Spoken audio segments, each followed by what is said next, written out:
ख़वातीन हज़रात, मैं आपसे बड़ी मौदबाना गुजारिश करूँगा कि बड़े बाअदब होकर इस्तकबाल कीजिए। तशरीफ़ लाएंगी मोहतरमा बिल्किस ईदी।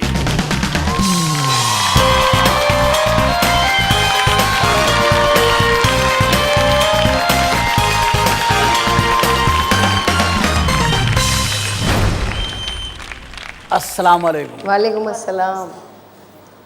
आपको मैं भाभी भी कह सकता हूँ, बाजी भी कह सकता हूँ, आपा भी कह सकते हैं। मैं भाभी कह सकता हूँ भाभी भी कह अब्दुल सत्तार ईदी साहब की वजह से, क्योंकि आप उनकी ज़ौजा हैं और वो मेरे भाई हैं हाजी साहब। और आप हमारी भाभी हैं। आप हमारी भाभी नहीं है बल्कि पूरे पाकिस्तान की भाभी हैं, पूरी दुनिया की भाभी हैं और पूरी दुनिया की माँ हैं, अजीम माँ हैं। आप में वो चीज़ है, आप में ये। आपके साथ इनका तारुफ़ करवाई, क्योंकि मैं चाहता था इनका तारुफ़ आप खुद करवाएं।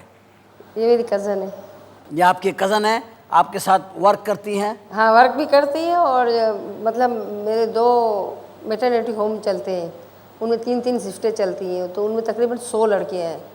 तो जो मेरे हाथ में आती है मैं उनको 1-2 को लेकर निकलती हूँ, अकेली नहीं निकलती, इसलिए मैं बीमार हूँ थोड़ी। हाँ, मुझे मालूम है आपका बाईपास हुआ। अल्लाह ताला आपको सेहत तंदुरुस्ती दे। आमीन।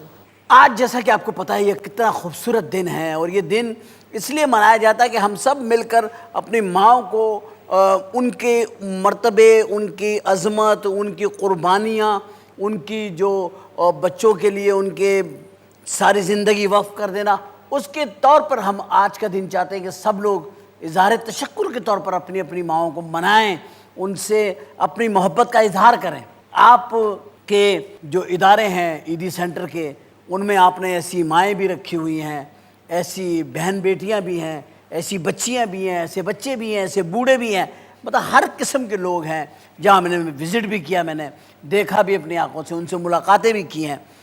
कैसा लगता है आपको इतनी बहुत सारी नेकियां आप समेट के बैठी हुई हैं? तो ये जो बिखरा हुआ है आपके सामने माशरा, इसे क्या कहना चाहेंगी? आज के दिन का पहला पैगाम आप क्या कहना चाहेंगे? आज माँ का दिन है और मैं उन माँओं को, उन बच्चों को ये पैगाम दूंगी कि कम से कम माँ बाप की बेइज्जती ना करो, माँ बाप का एहतराम करो। Very nice, very nice. मतलब वो कौन बदबख्त बच्चे हैं, कौन से वो कमबख्त बच्चे हैं, मनहूस बच्चे, जो अपनी माँ की बेअदबी कर लेते हैं। मुझे तो उन बच्चों को मुझे बता दो, मैं उन बच्चों को समझाना चाहता हूँ कि तुम माँ की नाफरमानी नहीं कर रहे हो, तुम अल्लाह की नाफरमानी कर रहे हो। अल्लाह की नाफरमानी। अल्लाह जिन जिन चीज़ों को अल्लाह तबारक व तआला कह रहे हैं कि मैंने तेरे लिए किया, मैंने तेरे लिए ये किया, मैंने तुझे चलना सिखाया, मैंने तुझे बोलना सिखाया, रिज़्क़ का पहला कतरा मैंने तेरे मुंह में दिया, मैंने तुझमें सारे काम जो अल्लाह बताते हैं वो कर सारे माँ रही हैं। तो अल्लाह की नाइब है, अल्लाह के काम कर रही है। ऐसी हस्ती को क्या आपके सेंटर में ऐसा भी मनाजिर है कि आप देखती हैं कि कुछ लोगों ने, माएँ भी वहाँ बहुत हैं? बहुत माएँ हैं।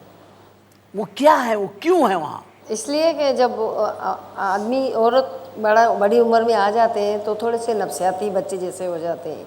कुरान पाक में बार बार जिक्र किया गया है कि अपनी माँ से, बाप से ऊंची आवाज़ से बात नहीं करना। बेशक। इसलिए अल्लाह मियाँ को मालूम था कि ये बड़ी उम्र में जाके बच्चे जैसे हो जाएंगे, इसलिए तो कहा था।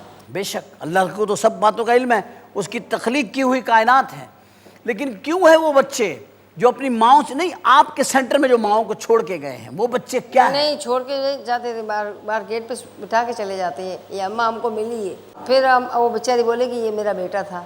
अपने ही बेटे, अपनी औलाद आपको ये कह के अपनी माँ आपके हवाले कर देती है कि ये हमें रास्ते में मिल गई थी अम्मा, तो हम आपको छोड़ने आए। हाँ, ये आप सब। और आफरीन है आप लोगों पे कि आप उनकी छोड़ी हुई माँओं को सीने से लगा लेते हैं।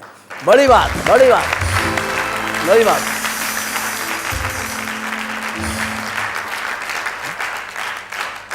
बहुत बड़ी बात। इन बातों को मैंने भी देखा है बड़े करीब से, बड़े गौर से। ऐसे लोगों को देख के मुझे मेरा अफसोस होता है। आज का दिन मेरा ख्याल है ऐसे लोग अगर आप भी चाहें, अब भी चाहें तो वक्त है, अभी कोई वक्त गुजरा नहीं, अब भी चाहें, अगर ऐसे लोग मेरी बात सुन रहे हैं, मैं आपके आगे हाथ जोड़ता हूँ। ये मेरे हाथ जुड़े हुए हैं, ये मेरे हाथ इसलिए जुड़े हुए हैं कि मैंने ये सारी चीज़ें पढ़ी हैं किताबों में, कुरान और हदीस और रसूल करीम सल्लल्लाहु अलैहि वसल्लम के फरमान और अल्लाह का हुक्म ये मेरे हाथ जुड़े हुए हैं। अगर तुम्हारी माँ तुमसे नाराज़ है, जाओ उसके पैर पकड़ लो, अब बख्श वालो अपने आप को। अगर तुम्हारी ज़िंदगी नहीं रही या माँ चली गई तो तुम्हें ये मौका भी नहीं मिलेगा, और अल्लाह तबारक तआला हशर के मैदान में आपको खड़ा कर लेंगे अपने सामने कि तुमने इसके साथ क्या किया। खुदा के लिए अपनी रूठी हुई माँओं को मना लो। आज चले जाओ अपने घरों पर, अगर माँ तुमसे अलग रहती है उसके पास चले जाओ, माफ़ियाँ मांग लो, खुदा के लिए माफ़ियाँ मांग लो। इस मुल्क में शायद हमारी बेअदबी की वजह से भी बहुत सारे प्रॉब्लम आए हुए हैं। खुदा के लिए आगे बढ़ो, हौसला करो। माँ से क्या शर्म, उसके पैरों में अपना सर रख दो, तब भी कम। अब्दुल सत्तार ईदी साहब से शादी आपकी ख्वाहिश थी, कोई अरेंज था, क्या हुआ, क्या था मसला? अब्दुल सत्तार ईदी की शादी किसी एक बड़ी नर्स से होने वाली थी। मैं एक नर्स थी उस वक़्त भी, वो बड़ी नर्स थी और उनकी हम उम्र थी। तो 12 साल तक तो उसने इसके साथ काम किया और है ना, इनमें आपस में बहुत इत्तेफाक रहा। हम उनके साथ 12 साल उनकी शादी चली नहीं, शादी नहीं की। अच्छा, अभी काम कर रही थी? वो उसने ये अस्पताल को स्टार्ट किया था जो हमारा था। फिर है ना, उस औरत ने मना कर दिया शादी के लिए। फिर 2-3-4 रिश्ते और भी भेजे। अच्छा, दूसरी लड़कियां थी जो काम करती थी, उन्होंने भी मना कर दिया कि है ना, ये आपकी तो अम्मी ने भी मना कर दिया? नहीं, मेरी अम्मी ने नहीं मना किया। अभी रुकी हुई है मेरी अम्मी ने मेरी अम्मी की दोस्त को कहा कि देखो कि तुम मेरी बेटी को पूछो। मैंने कहा बनी तो बनी, वरना अब्दुल गनी कर दो।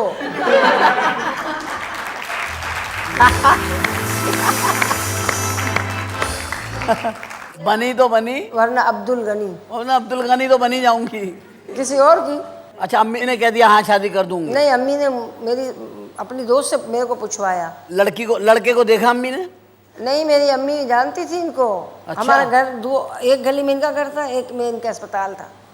हमारे घर में जितने बच्चे। खारादर की बात कर रही हैं आप? मीठा दर। मीठा दर। तो मेरी अम्मी जानती थी इनको। तो मेरी अम्मी ने अपनी दोस्त को कहा कि ये उम्र में भी बड़ा है और मेरी बिल्की से। आप छोटी थी, उस कितनी उम्र थी आपकी जब शादी हुई है? 17 साल। 17 साल की थी। और मौलाना कितने साल के थे? 42 और 17। चलो ठीक है। और है ना, उस वक़्त सिर्फ हज़ारों में 1-2 की दाढ़ी होती थी। मेरी शादी अयूब खान के ज़माने में हुई है। बताओ। और जब मार्शाल्लाह लगा था तब भी मुझे थोड़ा बहुत याद है। मार्शाल्लाह भी याद है आपको? हाँ, थोड़ा थोड़ा याद है। आपकी शादी हुई? नहीं, शादी तो बाद में हुई। स्कूल पढ़ती थी, फिर स्कूल में 8वीं में फेल, 9वीं में फेल, 10वीं में फेल। जब मैं 8वीं में आपका ध्यान नहीं होगा ना पढ़ाई में, आपका तो वहाँ फंस गया ना शादी में। नहीं, शादी नहीं, मैं पढ़ने का शौक बहुत था। हाँ, लेकिन अचानक मेरा दिल हट गया पढ़ने से। असल देखिए बात बताऊँ, डिग्रियां लेकर अगर कोई आदमी इंसानों के लिए अच्छा काम ना करे, उस डिग्री को उसको जला देना चाहिए, फेंक देना चाहिए।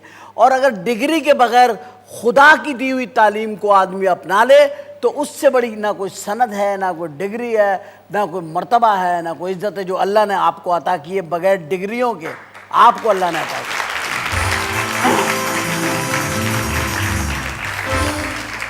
अच्छा, शादी हुई, वहां से शुरू करते हैं, वो छोड़ दें, अम्मी ने क्या क्या, सहेली ने क्या क्या, सब छोड़ दें। नहीं, मैंने कहा मेरी शादी कर दो, बनेगी तो बना लूँगी।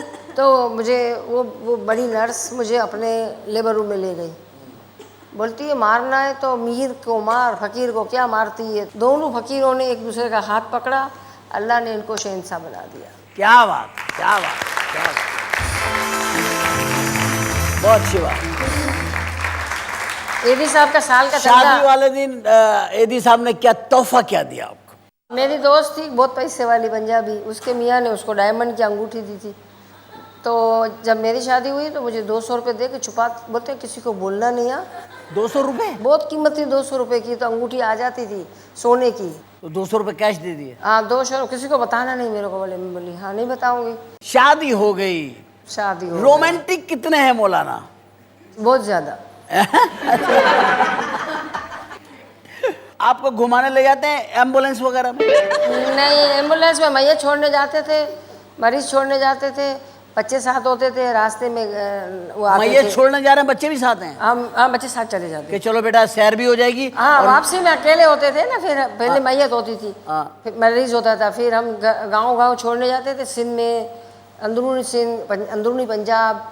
तो रास्ते में ट्यूबवेल आते थे, हाँ। और ट्यूबवेल में छोटी छोटी नदियाँ वो नहरें बनी हुई होती हाँ, वो नहरों में हम 2-3 घंटे तक बैठे रहते थे। फिर झुग्गी वाले उधर होते थे, वो आते थे, इनको ये 100 रुपया देते थे, तो वो मुर्गी ज़बा करके 2-4 पराठे इतने बड़े बड़े बड़े, और इतना मक्खन का गोला, लस्सी का प्याला इतना बड़ा, और मुर्गी पक के, और पंखा हमारे पास रखते थे, और हम चारपाई पे बैठ के खाते थे, जैसे शेरिटन होटल। ये मेरे लिए शेरिटन होटल था। ये आपको ये सैर होती थी आपकी ये हमारी कि भाई मैयत छोड़ने जा रहे हैं तो चलो वापसी में फिर भी लेंगे। नहीं, मतलब इसमें भी एक उन्होंने बचत रखी हुई है कि पेट्रोल तो इतना लगना है, जनाजा छोड़ने तो जाना है। नहीं, गाड़ी को गर्म होती थी तो ठंडी भी करनी पड़ती थी। अच्छा। तो फिर हम लोग पानी जहाँ होता था वहाँ रुक जाते थे, और फिर बच्चे रेडिएटर में मेरे पानी वानी डालते थे। मेरे बच्चे और हम सब पानी में। फिर खाने को भी वहाँ से झुग्गी में से 100 रुपये दो, तो आपको नहीं पता है वो लोग कितने मेहमान नवाज होते हैं। हाँ बिल्कुल होते हैं, बिल्कुल बिल्कुल। इतना अच्छा खाना देते थे, और ये हमारी तफरी होती थी। देखिए पता है आपकी मेहमान नवाजी क्यों होती है? पता है कि आप अल्लाह की मखलूक की मेहमान नवाजी करते हैं। जो आपका दस्तरखान लगता है, जो आप पागलों को, जो सेंसेस में नहीं है, दीवाने हैं, गरीब हैं, नादर हैं, अपाहज हैं, जिन्हें आप दस्तरखान लगा के बिठा के खिलाते हैं, अल्लाह तबारक व तआला आपको इसलिए दुनिया की हर नेमत से नवाज रहे हैं, और आखिरत में आपके बड़े दर्जात होंगे इंशाअल्लाह ताला। अल्लाह को। अच्छा, ये जो आप दफा डाकुओं ने पकड़ा था, मैयत साथ थी, बच्चे साथ थे, तो डाकुओं ने ना, जो औरत थी ना, वो हमारी बोली नहीं समझती थी। वो डाकुओं को उसने कुछ समझाया कि ये मेरी बेटी मर गई है, और ये ना अब्दुल सत्तार रेदी है। तो डाकुओं ने हाथ चूमे, 100 रुपया हाथ में दिया, बोले हमको पता है हम मरेंगे तो तू हमको मट्टी में डालेगा। 2 दफा डाकुओं ने हमको छोड़ा। यानी अल्लाह तबारक व ताला ने उनका ऐसा एहतराम डाल दिया है। डाकू भी इंसान होते हैं, पता नहीं किस किस बेचारे मसलों में आके बन जाते होंगे, लेकिन देखें उनका भी क्या बिलीव है, क्या यकीन है। ज़रा सोचिए, आप घरों में बैठे हुए हैं, ज़रा सोचिए कि एक डाकू पकड़ता है रात में और कहता क्या है कि ये आप 100 रुपये रख लें, क्योंकि मुझे यकीन है कभी मैं मरा तो आप मुझे दफना तो देंगे। क्या बात है, क्या बात है, क्या बात है। एक खूबसूरत सी बात मुझे कि तुझे मट्टी में दफना तो देंगे मुझे, उसने कहा। आदमी का मरना बहुत ज़रूरी है, लेकिन जिंदा रहने के लिए, अम्मा जी, जिंदा रहने के लिए ब्रेक लेना बड़ा ज़रूरी है। एक लेते हैं छोटा सा ब्रेक, वापस आते हैं। हमारे साथ काबिल इज्जत, काबिल एहतराम मोहतरमा बिल्किस सैदी मौजूद है, और इनसे करते हैं और बहुत सारी बातें। Right back.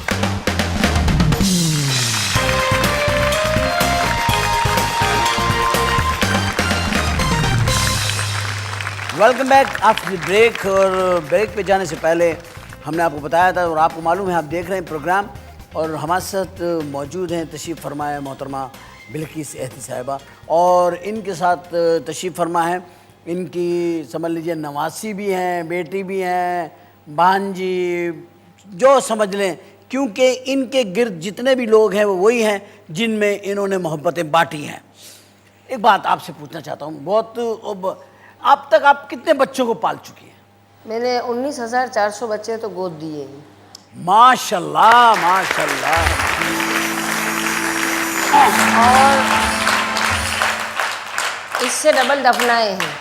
हर हफ्ते में 15-20 बच्चे मरे हुए मिलते हैं, और वो भी प्लास्टिक बैग में बंद होते हैं। कोई कुत्ता खा गया होता है, कोई बिल्ली खा गई होती है, कपड़ा ठोसा हुआ होता है, रस्सी बांधी हुई होती है। इधर एक बच्चा अभी मिला था, उसको है ना घासलेट डाल के जला दिया था, और नाफ नहीं काटी थी। तो मैंने फ़ोटो उतारा, सब अखबारों में भेजा, किसी अखबार ने नहीं छापा, लेकिन वो फ़ोटो मेरे पास है।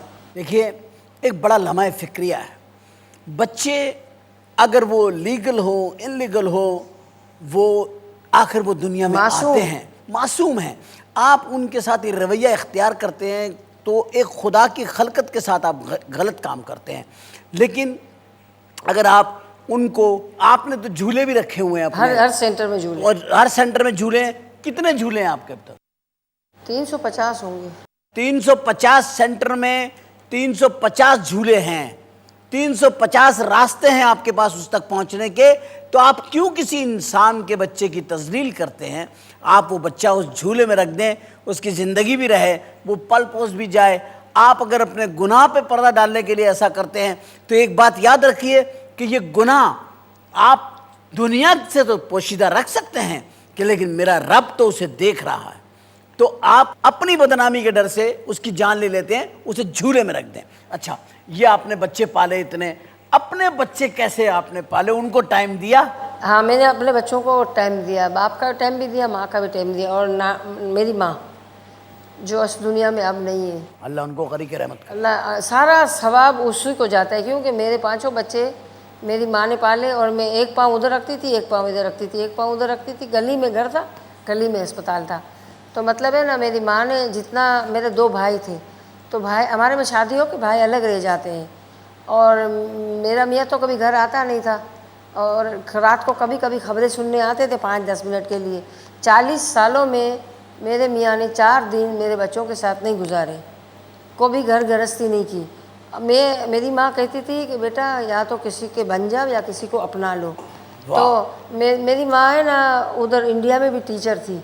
तो मेरी माँ की ये बात मेरे दिमाग में आ गई कि किसी के बन जाओ या किसी को अपना लो।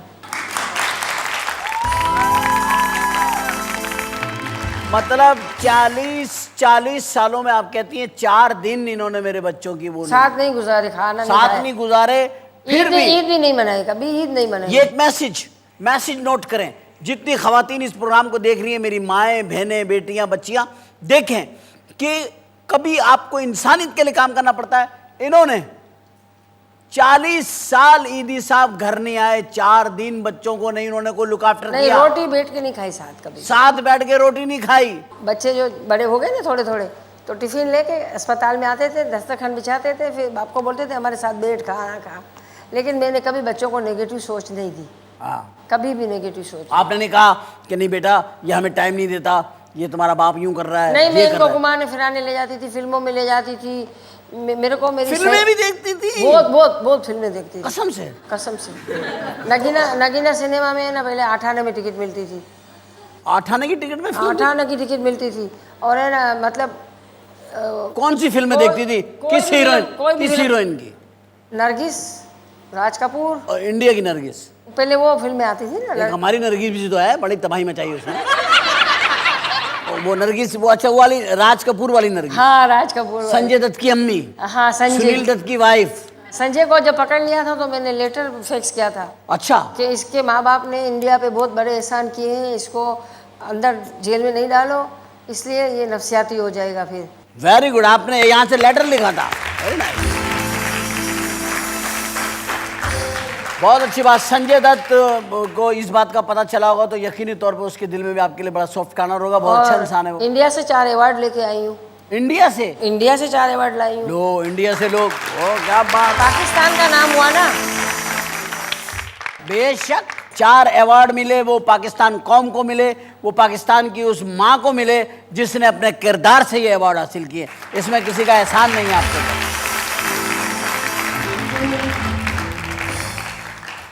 आपने इतने बच्चों को पाला, कुछ मेडल्स, अवार्ड्स, बहुत सारी चीज़ें आपको मिली होंगी। मुझे 250 के करीब अवार्ड मिले हैं। और एक अवार्ड मिला है जो दुबई से दिया है, दुबई के बादशाह ने, वो 4 किलो का सोने का मोनोग्राम है और डॉलर थे। 4 किलो का? 4 किलो सोने का मोनोग्राम 6 को मिला था, हमको अकेले को नहीं मिला था। और उनके भी नाम बता दें ताकि डाकुओं को पता लग जाए। नहीं, वो अरबी थे, 2-3 तो अरबी थे और 2-3 पता नहीं कौन थे। आपको मिला। आपको तो कोई ऐसा अवार्ड होगा ही नहीं जो नहीं मिला, बल्कि नोबेल जो प्राइज है, जो नोबेल इनाम है, हाँ, उन इंडिया वालों ने मुझे यही कहा। मगर वो आपको मिलेगा इंशाल्लाह। वो किसी वजह से कोई पॉलिटिक्स हो गई होगी, अदरवाइज आप नॉमिनेट तो हुई हैं उसमें। नहीं, हुकूमत पाकिस्तान ने 6 दफ़ा नॉमिनेट किया अदी साहब को, लेकिन उन्होंने नहीं दिया। चलो कोई बात नहीं, लेकिन इंडिया वाले जो नर्मला देश पांडे थी उन्होंने मुझे अभी आखिरी अवार्ड दिया, इसके बाद वो मर गई। उन्होंने मुझे दिया था गांधी आश्रम अवार्ड। बोले कि बिल्किस तुम्हारा मीडिया कमज़ोर है, तुमको अवार्ड मिल जाना चाहिए। मैंने कहा कोई बात नहीं, हमारी कौम ने हमको इतना सर पे उठा के रखा है। जो कि चलिए एक बात और करते हैं। आपने कहा इंडिया कहता है जी कि हमारा मीडिया कमजोर है, हमने इनको इतना एक्सप्लॉइट नहीं किया। मैं जियो से बल्कि पाकिस्तान के तमाम चैनल से एक बात करता हूं कि अब्दुल सत्तार ईदी साहब को इतना एक्सप्लॉइट करें इंटरनेशनली इंटरनेट के ऊपर कि वो अब्दुल सत्तार ईदी साहब को नोबेल प्राइज दें। नोबेल प्राइज की जरूरत नहीं है, नोबेल प्राइज से ज्यादा हमारी कौम ने हमको दिया है। वो तो दिया है कौम ने, लेकिन अगर इंडिया कहता है कि जी आपके चैनल कमजोर है तो हम कमजोरी भी दूर कर देंगे इंशाल्लाह। लोग आपसे इतना प्यार करते हैं। मैंने देखा है लोग ज़कातों की अपील करते हैं, फितराने की अपील करते हैं। मैंने देखा कि लोग आपके यहाँ लाइन लगाकर ज़कात देने के लिए सहरी के बाद वहाँ पे जमा हुए होते हैं। मैं खुद उस लाइन में भी खड़ा हुआ हूँ। तो मैं आज के इस शो में इस सारी गुफ्तगू के अंदर जो आपको किरदार आपका सामने आया, और एक सेकंड मुझे दीजिएगा अम्मा जी, मैं ज़रा इन बहन से बात करना चाहता हूँ। आपका क्या तजुर्बा रहा है इनके साथ? मुझे बहुत ज़्यादा तजुर्बा रहा है, इनसे मुझे बहुत कुछ सबक मिला है सीखने के लिए। जो भी सीखा है मैंने बिल्किस ईदी से सीखा है। देखिए ये भी एक बड़ा अच्छा काम है ख़वातीन हज़रात कि एक बिल्किस माँ जो है हमारी, वो अपनी जैसी और हज़ारों लाखों माँओं को तैयार कर रही है, ताकि देखिए सब ने चले जाना, यहाँ से रहना किसी ने भी नहीं है, रहने वाली सिर्फ मेरे अल्लाह की ज़ात है। बाकी हर आदमी जो कुल्लु नफ्सुन ज़ायक़तुल मौत, तो सब ने चले जाना है, लेकिन सब्स्टिट्यूट होने चाहिए, बेस बनी हुई होनी चाहिए। आज हमारे पास एक ऐसी अजीम माएँ हमारे इस प्रोग्राम में आई, मैं उनकी अज़मतों को सलाम करता हूँ। आपको मैं खड़े हो करके आपको सल्यूट करता हूँ, सल्यूट कि मेरा ये एक सल्यूट है आपको, और मैं आपको सलाम पेश करता हूँ कि जो आपने अपनी बातें बताई हैं, हम सबको, इस कौम की तमाम माँओं को, इस कौम की तमाम लोगों को इनसे एक सबक सीखना चाहिए कि ऐसा भी इंसान हो जो अपने लिए ना सही, अपने मुल्क, अपने इंसानों के लिए तो जिए। और अब्दुल सत्तार ईदी की जो मिसेज़ हैं हमारी बिल्किस माँ, और मैं क्योंकि ख़ुद भी एक माँ हॉस्पिटल बना रहा हूँ औरंगी टाउन नंबर 11.5 में, और मैं चाहता हूँ कि आप वहाँ पर एक विज़िट करें। मैं वहाँ पे ख़वातीन के लिए बना रहा हूँ और कोशिश कर रहा हूँ उमर शरीफ वेलफेयर ट्रस्ट से कि उस हॉस्पिटल को जब मैं तामीर कर लूँ तो मैं आपको कामयाब करे। आपके नाम का मैं वहाँ एक वार्ड बनवाना चाहता हूँ, यह मेरी ख्वाहिश है।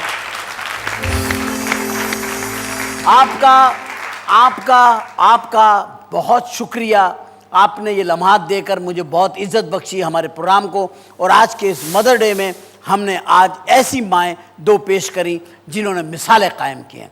Thank you very much. अल्लाह हाफिज़, अल्लाह आपको सलामत रखे, आपका साया कौम के ऊपर। एदी साहब के लिए दुआ करें। एदी साहब के लिए दुआ फरमाता हूँ, या अल्लाह ताला एदी साहब को सेहत तंदुरुस्ती दे, इस मुल्क को बहुत ज़रूरत है, दराजी उम्र दे,